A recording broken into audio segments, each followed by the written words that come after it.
The second golden rule of grazing is about protecting the regrowths.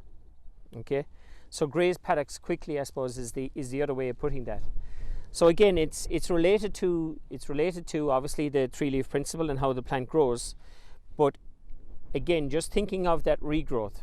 Once the paddock is grazed off down to 3.5 to 4, maybe 4.5 centimeters, again, that's when it starts using up that bit of water-soluble carbohydrate that it has stored in the base of the plant.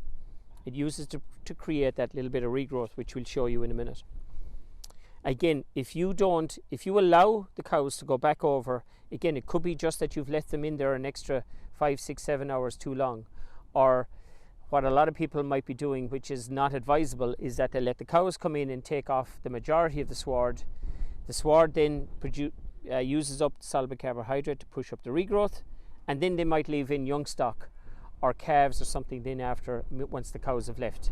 That's a definite no-no, because again, all those calves or those young stock are doing a grazing off that little bit of regrowth, and again, you've stunted the grass then. Again, once it's grazed off, it has no new source of water soluble carbohydrate, and then again, you stunted. Growth is slowed down after that. So protecting regrowths is the second rule of grazing that's related to the three-leaf principle. The third one then is the pre-grazing cover. What is the yield of grass that's in the paddock every time the cows go into a paddock? What is the ideal yield of grass that they have being offered to them? And so the advice on that is generally for it to range between 1,200 and 1,500 kilos of dry matter per hectare of available grass, that is now. So that's available from 3.5 centimeters up to the top of the leaves. In New Zealand terms, and I suppose not the unit, but the measurement method in New Zealand and in the UK, that equates to 2,700 kilos of dry matter per hectare to about 3,000 kilos of dry matter per hectare. Again, there's just a difference of the residual. In UK and New Zealand, you measure the yield of grass down to the soil level, and the difference between them is 1,500. Okay, so why is it within that range of 1,200 to 1,500? The reason being, you don't want it particularly lower than 1,200, because it's highly unlikely then that the sward will have recovered back to 3 leaves. There may only be 2 leaves present at a cover of 1,200. So again, we know the reason for that, we know the consequences of that.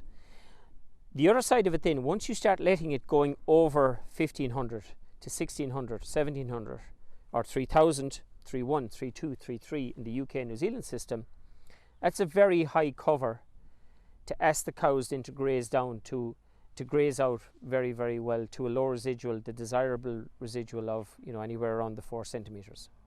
Okay, then it's highly unlikely that you're going to get the paddocks grazed out well.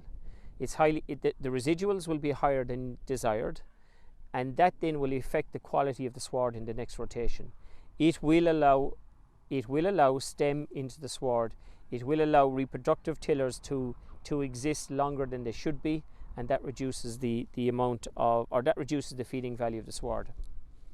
We also know kind of from bite-size information from research in numerous different countries, presenting a perennial ryegrass sward between 1,200 and 1,500 is ideal in terms of the bite size and the intake characteristics of the sward for the cow itself. Again, it's all about adopting management practices that don't affect grass growth, and management practices that present an absolutely ideal sward in front of the cows for grazing.